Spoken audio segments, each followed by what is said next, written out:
Concrete కి cracks వచ్చినా అదే ఓన్ గా రిపేర్ అయిపోతుంది. 3D ప్రింటర్ తో ఇల్లు కట్టడం స్టార్ట్ అయిపోయింది.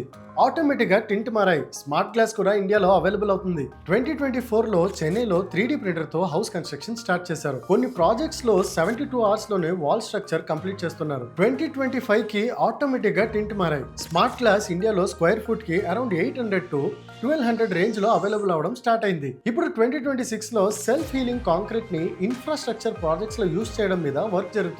కన్స్ట్రక్షన్ ఇండస్ట్రీలో లాస్ట్ 3 years లో మారినంత ప్రీవియస్ డెకేడ్స్ లో కూడా మారలేదంటే మీరు నమ్ముతారా? మరి కన్స్ట్రక్షన్ ఇండస్ట్రీని మార్చేస్తున్న 3 ఇంట్రెస్టింగ్ ఇన్నోవేషన్ గురించి చూద్దాం.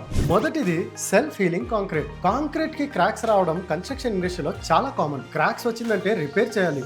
రిపేర్ చేయకపోతే డ్యామేజ్ ఇంకా పెరిగే ఛాన్స్ ఉంది. కానీ ఇమాజిన్ చేయండి, కాంక్రీట్ లో క్రాక్ వచ్చింది, వాటర్ లోపలికి వెళ్ళింది. కొన్ని రోజుల తర్వాత ఆ క్రాక్ ఓన్ గా క్లోజ్ అవ్వడం స్టార్ట్ అయింది. అదే సెల్ఫ్ హీలింగ్ కాంక్రీట్ కాన్సెప్ట్. కొన్ని అడ్వాన్స్డ్ కాంక్రీట్ సిస్టమ్స్ లో స్పెషల్ బ్యాక్టీరియా యూస్ చేస్తారు. క్రాక్స్ వచ్చి వాటర్ కాంటాక్ట్ అవ్వగానే బ్యాక్టీరియా యాక్టివ్ అయ్యి క్రాక్ ని ఫిల్ చేయడానికి హెల్ప్ చేస్తాయి. ఫ్యూచర్ లో మెయింటెనెన్స్ కాస్ట్ ని కూడా చాలా వరకు రెడ్యూస్ చేయగలదని ఎక్స్పర్ట్స్ నమ్ముతున్నారు. ప్రెజెంట్ మహారాష్ట్ర సైడ్ లో కొన్ని ఇన్ఫ్రాస్ట్రక్చర్ ప్రాజెక్ట్స్ లో ఇది పైలట్ లెవెల్లో టెస్ట్ అవుతుంది. Second, 3D printed construction. Normal గా వాల్ కన్స్ట్రక్షన్ కంప్లీట్ అవడానికి డేస్ లేదా వీక్స్ పట్టొచ్చు. కానీ 3D ప్రింటింగ్ టెక్నాలజీతో కొన్ని ప్రాజెక్ట్స్ 72 అవర్స్ లోనే స్ట్రక్చర్ కంప్లీట్ చేస్తున్నారు. డిజిటల్ డిజైన్ ప్రకారం machine layer by layer concrete ని ప్లేస్ చేస్తూ స్ట్రక్చర్ క్రియేట్ చేస్తుంది. Brick by brick manual construction మీద డిపెండెన్సీ తగ్గుతుంది. టైం సేవ్ అవుతుంది.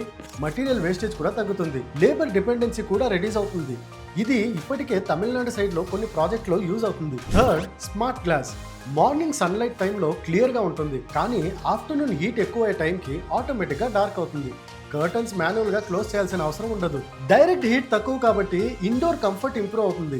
ఏసీ లోడ్ కూడా రెడ్యూస్ అవుతుంది. ఎస్పెషల్లీ హైదరాబాద్, చెన్నై లాంటి హాట్ క్లైమేట్ సిటీస్ లో ఇది యూస్ఫుల్ అవ్వచ్చు. వీటిని మనం ఫ్యూచర్ ఇన్నోవేషన్ అని అనుకుంటాం, కానీ కొన్ని టెక్నాలజీస్ ఇప్పటికే రియల్ ప్రాజెక్ట్స్ లో యూజ్ అవ్వడం స్టార్ట్ అయ్యాయి. Smart glass, better insulation system, prefab bathroom concept, premium homes ఇంకా మోడర్న్ అపార్ట్మెంట్స్ ప్రాజెక్ట్స్ లో వీటి యూసేజ్ ఆల్రెడీ స్టార్ట్ అయింది. అందుకే ఫ్యూచర్ హోమ్స్ అంటే కేవలం కాంక్రీట్ వాల్స్ మాత్రమే కాదు, smart systems, automation, energy efficiency ఇవన్నీ ఈక్వల్లీ ఇంపార్టెంట్ అవుతున్నాయి. మీ ఒపీనియన్ ప్రకారం ఫ్యూచర్ కన్స్ట్రక్షన్ ఇండస్ట్రీని కంప్లీట్ గా మార్చే ఇన్నోవేషన్ ఏది? సెల్ఫ్ హీలింగ్ కాంక్రీటా, 3D ప్రింటింగా, లేదా స్మార్ట్ గ్లాసా? కమెంట్ చేయండి. మీరు సివిల్ ఇంజనీర్ గా ప్రాక్టికల్ ఇండస్ట్రీ ఇన్సైట్స్ గురించి నేర్చుకోవాలనుకుంటే మా పేజ్ ని ఫాలో అవ్వండి.